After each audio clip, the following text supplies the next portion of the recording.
हमें बताया गया जी, आपने जब वो पूछेगा ना जी की जुर्म ही, तो आपने कहना है पीटीआई। जी जुर्म ही पीटीआई। पीटीआई यानी कि पीटीआई का होना जुर्म हो गया इस पाकिस्तान में। डॉक्टर यास्मीन राशिद जुबैर न्याजी ने शोर मचाया कि हमें कैंट नहीं जाना चाहिए। मुख्तर साहब को अल्लाह जज़ा दे, बड़े अच्छे जज थे जी, कोई उन्होंने सीधा काम नहीं किया। कि मेरी आंखें खराब नजर आ रही होंगी आपको, ये इन्फेक्शन कोल्ड लखपत में हुई थी जो अभी तक ठीक नहीं। इतनी गंदी जेल, इतना बुरा निज़ाम, हमें हाई कोर्ट में रखा गया। वो जेल के अंदर एक किला है, मैं नहीं भूल सकते लोग, कोई भी नहीं भूलेगा। वो डॉक्टर की आवाज़ मेरे कान में आ रही थी कि ये बाबा साढ़े जिम्मे पै जाने। सिर्फ पहली 2 लाइनें देखी कि पापा, हमारा पापा के सिवा कुछ भी नहीं है, वो कब आएंगे। मुझे 4 दफ़ा लगा कि मैंने गाड़ी में मर जाना। जुल्म की एक दास्तान है। अभी आपके सामने बहुत सारी चीज़ें बाद में आएंगी।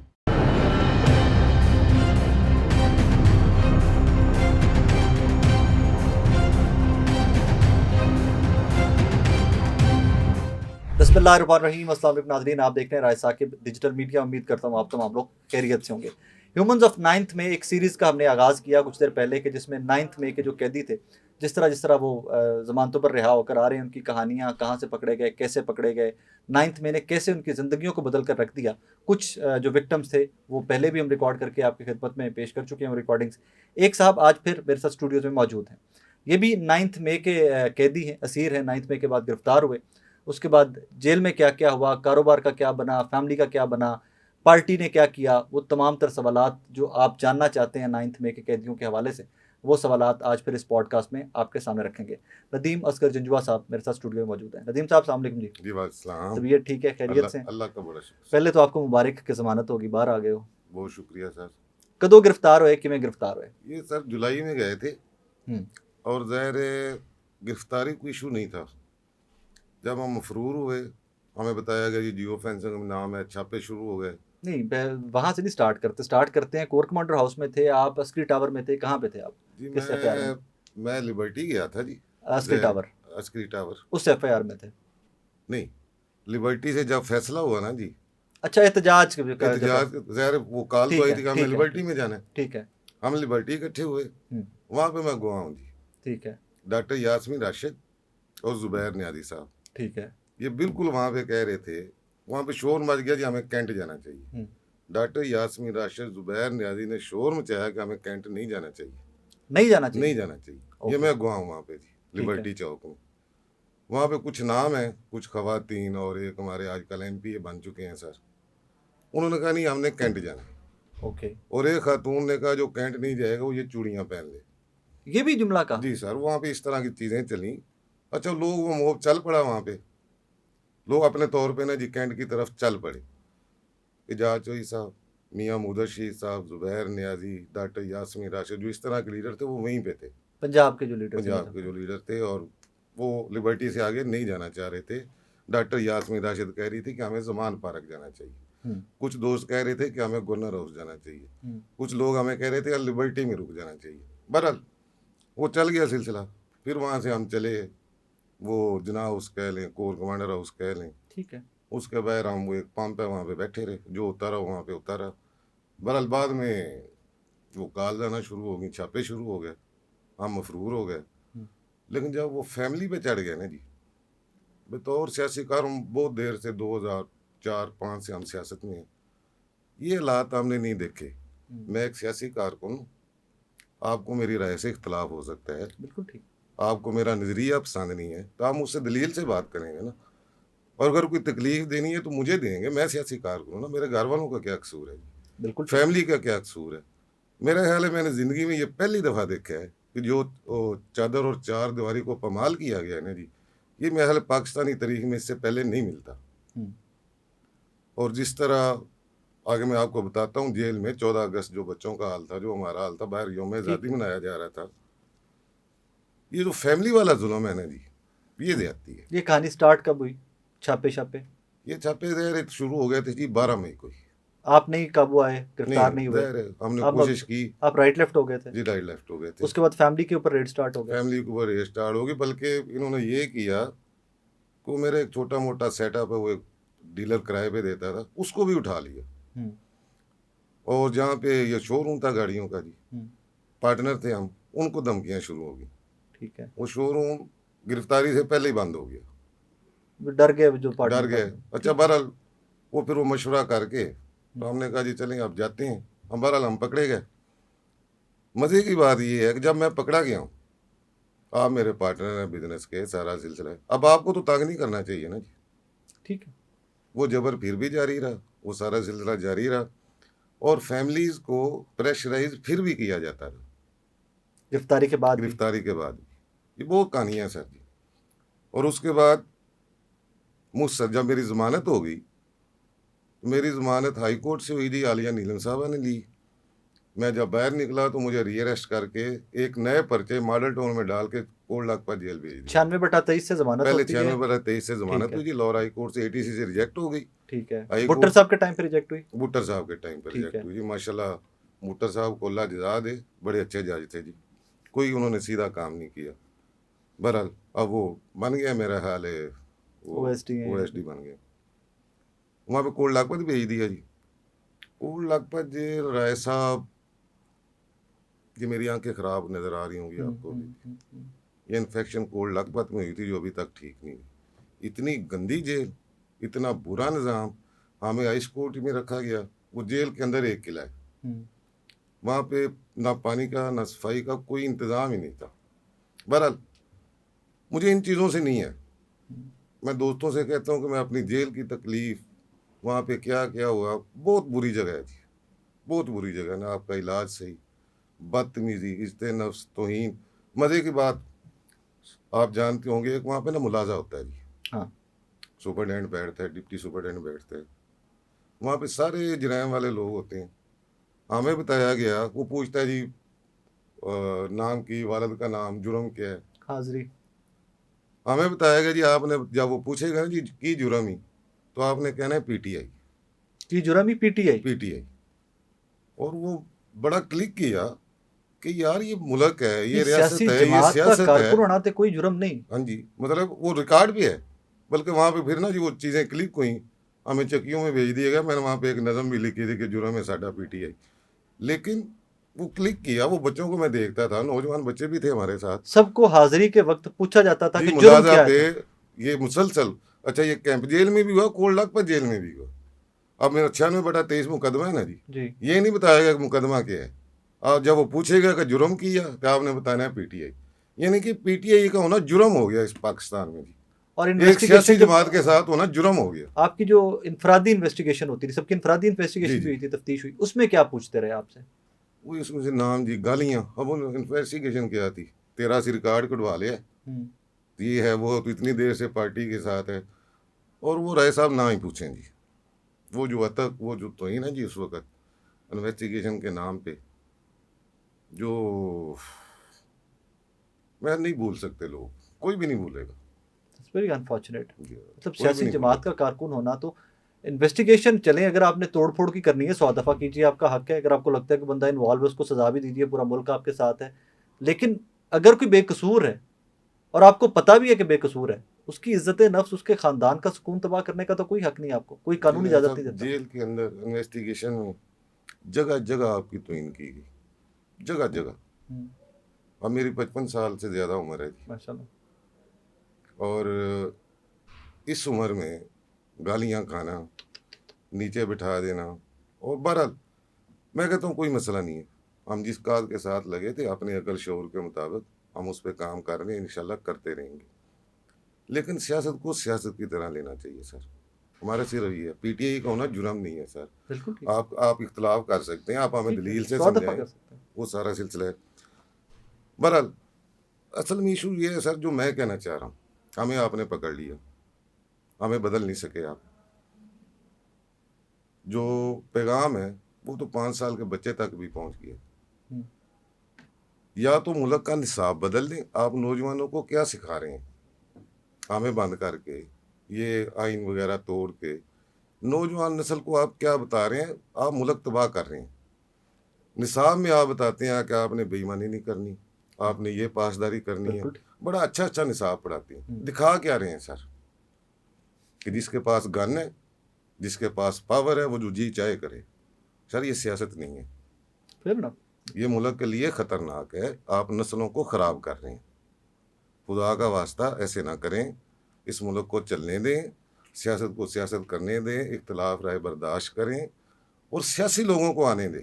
ठीक है, बिल्कुल ठीक, मुत्तफक। ये इसका जो हल है सियासी लोगों के पास है। पॉलिटिकल कियोस का हल सियासतदान ही निकाल सकता है और कोई बंदा ना फौज निकाल सकती है, ना अदलिया निकाल सकती है, ना ब्यूरोक्रेसी, कोई बंदा नहीं निकाल और सकता। हमसे नफरत ना करें, बिल्कुल ठीक है। हमारी राय से इख्तलाफ जरूर करें, बैठकर एक दूसरे को कायल करने की कोशिश करें। पहल करें, हमसे नफरत अच्छा, ना ये करें। सब टाइम जो था, मेरा एक ही सवाल सारी फैमिलीज उन तमाम लोगों से है जो कैदी रहे इस सारे टाइम के अंदर, फैमिलीज की सफरिंग, खवातीन, बच्चे, जो आपके औलाद थी, जो बाकी खानदान था, उनके ऊपर क्या क्या मसाइल गुजरे, उनके ऊपर क्या क्या प्रॉब्लम्स आए? अब राय साहब फिर वही बात होगी, मेरे सब साथी जानते हैं, मैंने आज तक अपने मुंह से अपनी जेल की तकलीफ बयान नहीं की।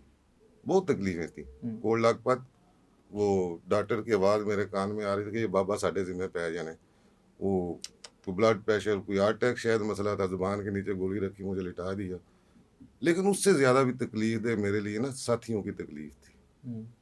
ऐसे ऐसे लोग थे सर जिनके घर खाने के लिए कुछ नहीं था। ऐसे जानता हूँ, मैं भी जानता हूँ। और अच्छे लोग भी थे, एक दूसरे को प्रमोट करते थे, जेल के अंदर हम एक दूसरे का हौसला थे।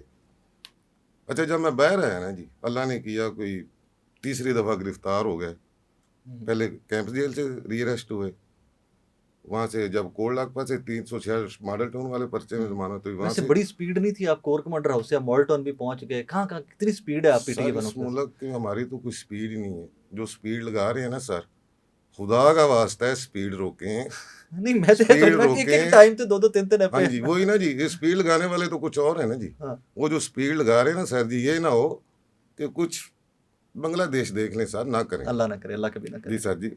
और बहरहाल मैं जब बाहर आया ना सर, ये जो फैमिली की आपने बात की, हमारी फैमिली का तो जो हाल था, हम कोई सफ़ेद पोश लोग हैं सर। मेरा कारोबार बंद हो गया, बेटा मेरे पीछे फिरता था, उसका कारोबार बंद हो गया। एटीसी में मुझे मिलते रहे वो भी जी। और लेकिन मैंने अपनी बात फिर नहीं की। जितने जेल में लोग दोस्त बंद थे, उनकी फैमिली से राब्ते में आया, जो उनको रिलीफ दे सकते थे, जो उनके लिए कर सकते थे, मैं उसमें लग गया सर। हालांकि मेरे दोस्त वकील ज़ाहिर दोस्त हैं सारे पुराने, वो मुझे कहते थे आपने एटीसी नहीं आना, दोबारा गिरफ्तार हो जाओगे। उस वक्त तक मेरी जो हाई कोर्ट वाली जमानत है सुप्रीम कोर्ट में चैलेंज हो चुकी थी कि ये जमानत कैंसिल की जाए। एक मैं था और एक मेरे साथ आलिया नीलम साहिबा लोहार high court at that time, उन्होंने मेरी जमानत ली थी, और वो जो प्रोसिक्यूटर थे उन्होंने सुप्रीम कोर्ट में मेरी जमानत के खिलाफ अपील दायर कर दी हुई थी। बहरहाल वो लगे रहे। फैमिली का सर मेरे मोबाइल में मैसेज हैं, मैं आपको चैलेंज करता हूँ कि आपको कुछ बेटियाँ हैं, कुछ खवातीन हैं, पूरा मैसेज आप मुझे सुन के दिखा देंगे, मैं आपको बड़ा बहादुर आदमी समझूंगा सर। जो फैमिली का जो दुख है उनके साथ, जिसका बाप अंदर हो। एक दिन मैं, ये भी 4 दिन पहले, वो सर इफ्तिखार कपूर साहब हैं, उनकी बच्ची का मैसेज आया हुआ था, मैं पढ़ नहीं सका सर, सिर्फ पहली 2 लाइनें देखी कि पापा, हमारा पापा के सिवा कुछ भी नहीं है, वो कब आएंगे। अंदर मुजैद शाह साहब हैं, ये एक शेख लतीफ़ साहब हमारे साथ 9B बारक में थे, वहीं पे वो बीमार हुए, उनको जिगर का मसला हुआ, ये 4 दिन पहले फौत हो गए। अब अंदर मुजैद शाह है, वो बीमार है, खिजर अब्बास बीमार है, अली रजा बीमार है, कोल लखपत में सजाद बीमार है, उसके पूरे जिस्म पे वो निकले हुए हैं दाने, और वो गला हुआ है, कोई पूछने वाला नहीं सर जी। और अंदर कोई प्रॉपर इलाज नहीं है, ये सब झूठ है। इलाज नहीं है जेल में, कोई प्रॉपर नहीं है सर।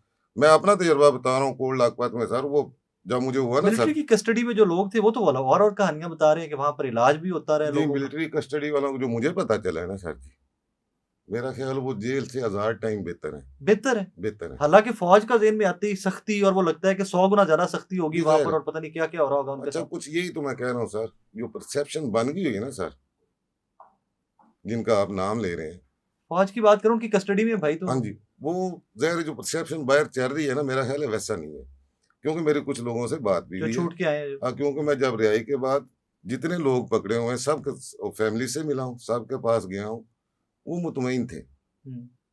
हम जेल वाले बहुत तंग थे, उनकी फैमिलीज मुतमईन है कि वो सहूलियात, मैस से कपड़े, ये वो, मैस से खाना, कपड़े, ये वो, हर सहूलत मौजूद थी। ये आप कहेंगे तो मैं उनके नाम भी बता दूंगा। और हमने ना जी ये ईद पे जो मिलिट्री के पास है, उनके घरों में जाके कुछ वो खर्चा पानी वो भी दिया। और वो बहरहाल जेल के हालात ज़्यादा बुरे हैं। वो बंदे, मेरा ख्याल है बेहतर थी बेहतर सहूलियत। थे। ओके। जेल में तो सर कोई सहूलत ही नहीं, आपकी इतने नफ्स मुतासर, ये वो एक पुलिस वाला आके गालियां देना शुरू हो जाता था, वो चक्कर पे बुला कर जमीन पे बैठ जाओ। और जब हमें एटीसी पेश करते थे सर, मुझे 4 दफा लगा कि मैंने गाड़ी में मर जाना। मैं गवाह हूँ, मैं वो भेड़ हालात बकरी और देखता जानवरों की तरह मैं डालते देखता थे रहा हूँ वो सर। हालात। मुझे याद है कि एक दिन वहाँ पर हार्ट अटैक भी हुआ था एक साहब को, पता नहीं वैन में हाँ से जी, निकालते वो हुए, हमारा बड़ा अच्छा बच्चा है जी, वैन में मियाँ से बिलाल। वैन में से हाँ, निकालते हुए एक है अपने, वो सुफियान, वो एटीसी में उसको हाँ वो हार्ट वैन अटैक। में से उतारते हुए हार्ट अटैक हो हाँ गया था जी, वहीं पे जमीन वो पे ज़ाहिर गिरे। है। अच्छा, ये सारी कहानियां हैं सर जी, जुल्म की एक दास्तान है। अभी आपके सामने बहुत सारी चीजें बाद में आएंगी। जब अब लोग हम भी छूटते ना हैं। ज़ाहिर है कुछ महदूद चीजें ना जी, जेल की ठीक बाहर है, की ठीक सब है, चीजें बता नहीं सकते, ठीक, क्योंकि हम फिर टारगेट हैं और सॉफ्ट टारगेट हैं। बिल्कुल ठीक, और सच्ची बात है, हम दोबारा पकड़े जाना अफोर्ड नहीं कर सकते। जो हम पे हमने पहले जो हमारी फैमिलीज ने हमने ठीक है, जो मुत्तफिक। तबाही देख ली है ना जी, असल में राय साहब इन्होंने 2 चीजें की हैं। हुँ, एक तो आतंकवाद की है, दूसरा हमारा मुआशी कत्ल किया है। जिससे ऊपर बंदे को स्टैंड होते पता नहीं कितने साल दोबारा लग जी गए, सर, कितने साल दोबारा लग गए। मुआशी कत्ल, और ये जानबूझ के किया गया, प्लान करके। प्लान करके कि इनको ना इतना तोड़ दो कि ये आइंदा ना जी किसी इनकलाब तो किसी फिर चीज टूट का। गए आप लोग के नहीं टूटे? अल्लाह खैर करेगा सर, हम तो नहीं टूटे, बल्कि एक अगली नस्ल तैयार हो गई है सर। यही तो बताना चाह रहा हूँ कि इतना कुछ करके भी आप एक रत्ती बराबर कामयाब नहीं हो सके कारकुनान को तोड़ने में, या एक नजरिए को तोड़ने में, या एक बयानिया को नाकाम करने में। वो तो 5 साल का बच्चा वही बयानिया लेके चल रहे हैं, किस किस को रोकेंगे सर? हालात का पता करें। हाँ, ग्राउंड रियलिटीज़ को चेक करें क्या है क्या। अब आ आपके जाते हैं पास खबरें ठीक नहीं जा रही, फेयर इनफ। मेरे पास नहीं, और किसी की बात कर बात रहे हैं, है। मेरे पास नहीं, मेरे पास ठीक ही आती है, मैं चेक कर लेता हूँ। अच्छा दिलवार साहब एक बताएं कि इस सारे क्राइसिस के अंदर ये एक जमात थी तहरीक इंसाफ, जमात का नजरिया था ना, एक लीडर का जी नजरिया जाहिर था, है आप सर। उसके साथ खड़े। इस सारे मामले के अंदर जमात कहाँ तक आप लोग के साथ खड़ी हुई? देखिए सर, ये जितने लोग पकड़े गए ना जी, माशाल्लाह, जहर वो एक सियासी वर्कर थे। ठीक है, बीच में वो भी लोग थे जो सिर्फ खान के फॉलोवर हैं, जिनको ये भी नहीं पता था कि हमारे हल्के का एमपीए कौन ठीक है, है, मैं एमएनए कौन है, जाती तौर पे जानता यहाँ हूँ। पे कौन पीटीआई का है। वो लोग भी थे, और वो हमारे साथ बच्चे भी थे। हम्म, वो एक हसन शाह है, इस तरह के और भी बच्चे थे। उनको ये एक अली हसन है, उसको यही नहीं पता था कि यहाँ पे पीटीआई का कौन है। बहरहाल इशू ये था, पहली बात तो ये है राय साहब कि हम खान के फॉलोवर हैं, एक सियासी जमात के वर्कर हैं, सियासी तालिब इल्म हैं। हम्म, हम अपनी मर्जी से गए थे। ठीक है, जब खान का कॉलर पकड़ा ना जी, ये बल्कि वहाँ पे वो शनाख्त पेर वाले जज साहब ने मुझे पूछा, जी आप गए थे? मैंने कहा जी गया था। वो बड़ा हंसा, कोई मानते ही नहीं था कि हम गए थे उधर। उसने कहा किसके कहने पे गए थे? मैं कहा जिसने वो खान का कॉलर पकड़ा था ना, उसके कहने पे गए थे। वो बड़ा हंसा जज, तो कह रहा अगर खूबसूरत दोबारा जवाब, पकड़ेंगे। जवाब ही खूबसूरत था। मैं कहा जी दोबारा भी जाएंगे इंशाल्लाह। बहरहाल हम अपनी मर्जी से गए थे सर। कम से कम मुझे मुश्किलात का अंदाजा था कि ये जो हम कर रहे हैं इसके बाद क्या प्रेशर हो आएगा, सकता है। प्रेशर आएगा। ये ना किसी पार्टी पे एहसान है, ना किसी और पे एहसान है। हम अपनी मर्जी से गए, ठीक, हमारा एक नजरिया है। हमारा ख्याल है कि इमरान खान हमारे बच्चों के मुस्तकबिल की जंग लड़ रहे, हम उसमें जितना अपना हिस्सा डाल सकें वो डालेंगे। बहरहाल पीटीआई के थे ना जी सारे। अब ये 8 फरवरी वाला इलेक्शन, हम्म, जिमनी इलेक्शन, हम्म। पार्टी ने करोड़ों खर्च किए सर। हर उम्मीदवार ने करोड़ों खर्च किए, हर उम्मीदवार ने करोड़ों खर्च और पता नहीं मुझे यहाँ कहना चाहिए कि नहीं कहना चाहिए, आपको पता होगा कि टिकट लेने के लिए किए। क्या क्या होता है सर। हाँ ठीक है, ठीक है। पार्टी फंड जाता है, और जो अंडर हैंड फंड है वो भी जाता है। ये तल हकीकत है, इसको मानना चाहिए। बदकिस्मती की बात है, लेकिन ठीक है। हर तरफ तवज्जो दिलाने के बावजूद सर जी, कौन सा दरवाजा है जिस पे हमने दस्तक नहीं दी पार्टी वालों से?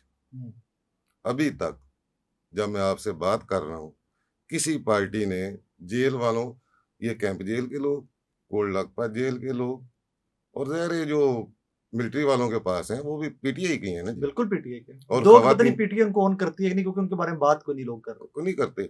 और खवातीन जो जेल में थी, ज़ाहिर है सारे पीटीआई के थे। पार्टी ने इन पे कोई तवज्जो नहीं की सर।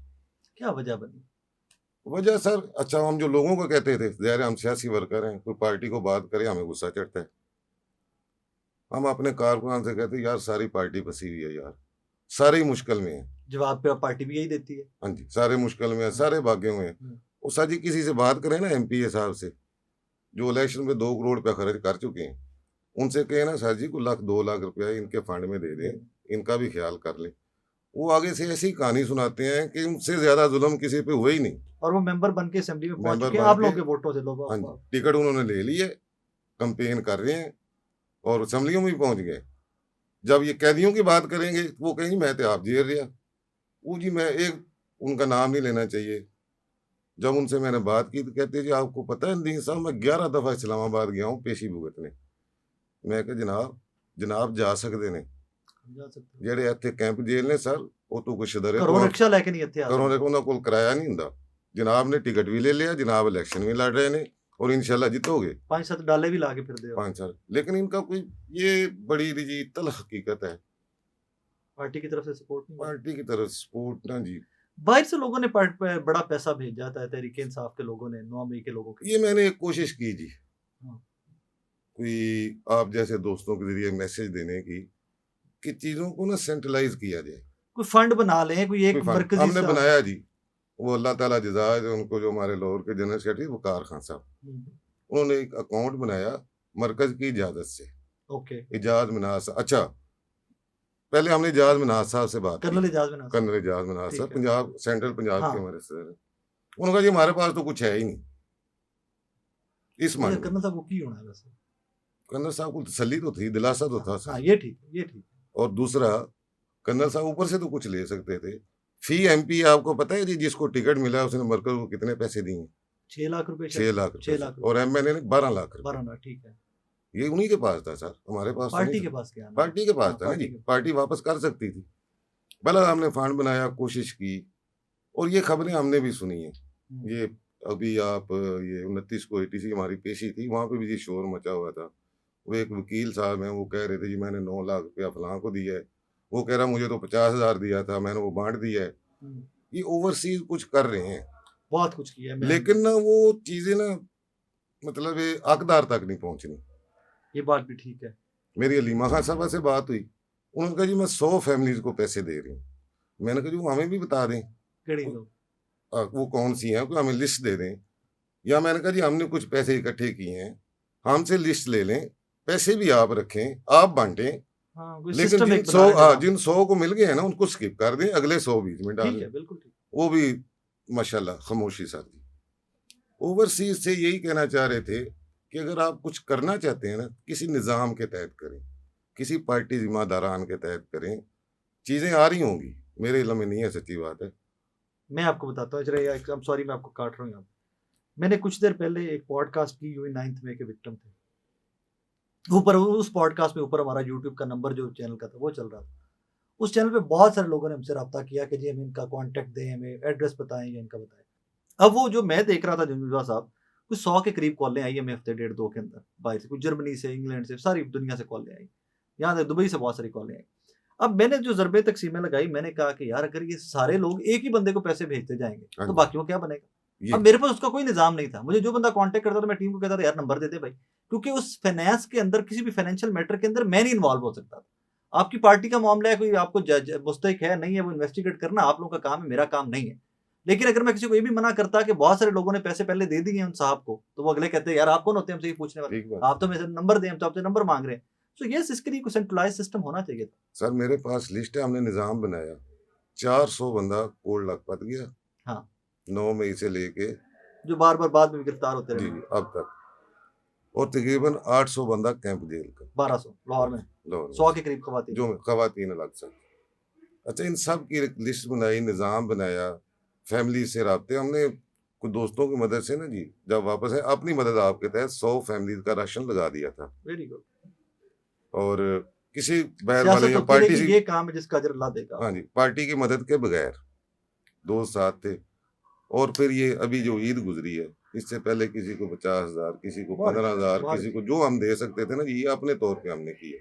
वो जो एक कमेटी बनी हुई है, वकार खान साहब लाहौर के जनरल सेक्रेटरी साहब की जेर साहब साहब का हो गया साहब का। अब जो है हाफिज ईशान साहब, वो भी अपने छोटे भाइयों की तरह वो भी इंशाल्लाह, जेल काट के आए वो भी आपके जेल का हमारे साथ थे जेल में। हम्म।